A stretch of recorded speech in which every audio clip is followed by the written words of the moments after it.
This is Prince. It's gonna get weird.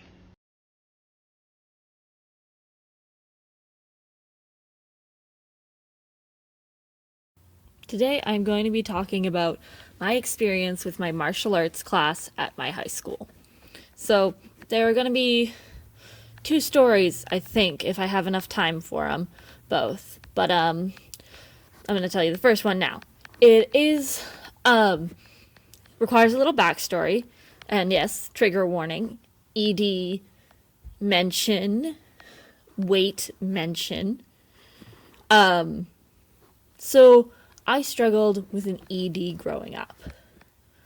And I'm not going to go into detail about the actions or anything like that, but I will say I was very underweight, very small, very fragile.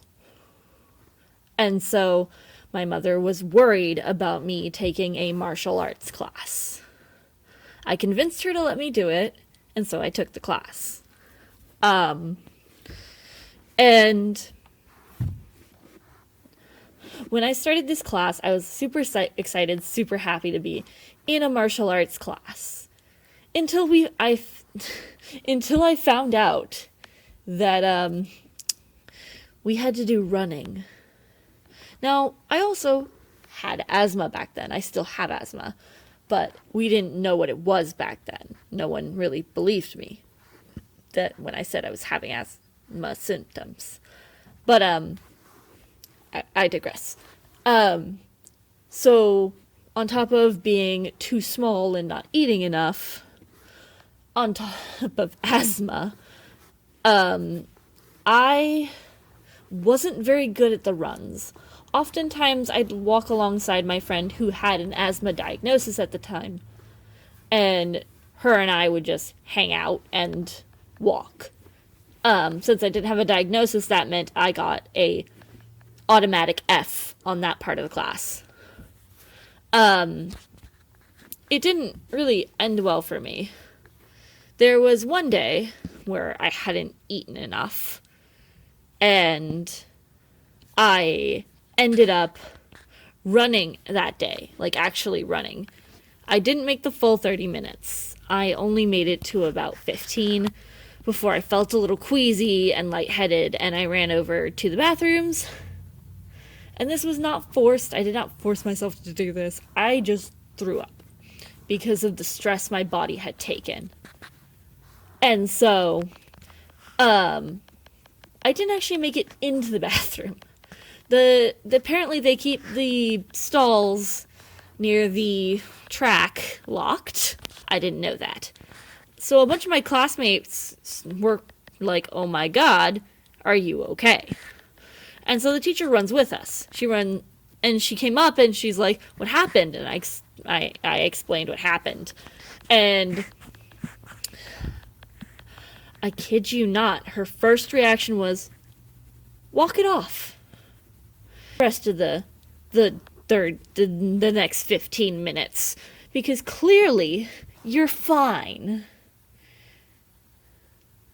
I don't know in what world where a child who is underweight throws up because they overdid it. I don't see in what world where it is acceptable to tell that child that they need to walk it off and continue doing the thing that hurt them. It was kind of irresponsible. Now, this PE teacher was not actually a PE teacher. She was a geometry teacher who had a black belt and no certification in PE whatsoever. No professional training on how to deal with disabilities, how to deal with certain... Well, she knows how to deal with mental disabilities and some physical disabilities, but not to the extent of which a PE teacher needs to know. Sure, she was a black belt in the martial arts she did, but that doesn't mean she automatically knows how to teach kids with physical limitations how to do things.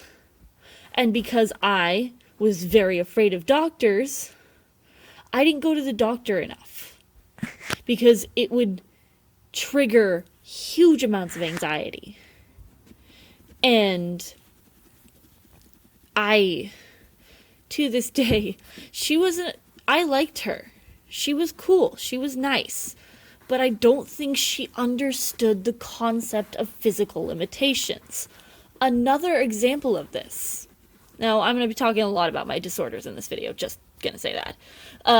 But one of my disorders is fibromyalgia. And sometimes, if I overexert myself on top of my ED and my fibro, my legs can give out. It's happened to me several times while I was underweight. And the teacher's first reaction is to come over and say, "Are you okay?" And she told me to stand up. And I was delirious because my back was in pain, because that's part of my fibro, is my back will hurt when I'm stressed, whether physically or mentally. And honestly, I'm upset about the way she handled my physical limitations. A lot of it came across to me as, well, you're faking. You're doing this for attention. And I don't know if that was her intention. I don't know if that's what she was thinking. And it was an awful experience for me. I loved that class. I loved doing kicks and learning punches and learning self-defense and learning about these different cultures too, because we would learn about the culture as well. We didn't do any specific type of martial arts. It was mixed martial arts of a kind. My personal favorite was grappling, but that, because I was so brittle, it was physically dangerous for me to do grappling, and I probably shouldn't have been allowed to, because I got hurt several times. To the point where my mother made me drop the class the second year I took it, because I had a bunch of ambulance rides due to injuries. I talked about my concussion story. It's just that class, though I loved it, took it twice in a row because I loved it that much. But I feel like that teacher needed to get better training and learn how to deal with children who suffer from disorders, and not just physical disorders, but also mental disorders can get in the way of doing physical things. And I just wish she had been more educated. I actually did a presentation on my ED in her class, which she was very respectful about, but still, she didn't know anything. And that's concerning to me. I feel like people need to talk about this more, and teachers need to be taught about this so that they can best help their students, not just PE teachers. But mental health needs to be talked about a lot more. And it's a serious topic. And I really think people need to be taught these things. Because if she had known about all the things about my ED, about my physical disorders, about my limitations, I might have enjoyed that class more. I might not have taken an ambulance twice from that class to go to the hospital because I overexerted myself, or because she pushed me to that overexertion. Because sometimes I push myself that way. That's my fault. I pushed myself that hard. But I also wish she hadn't pushed me that hard. I'm fine with being pushed and nudged in the right direction, but that was the thing she did is not okay. So I hope you enjoyed this story, misadventures. Like, comment, and subscribe. I'll see you in the next one. Bye!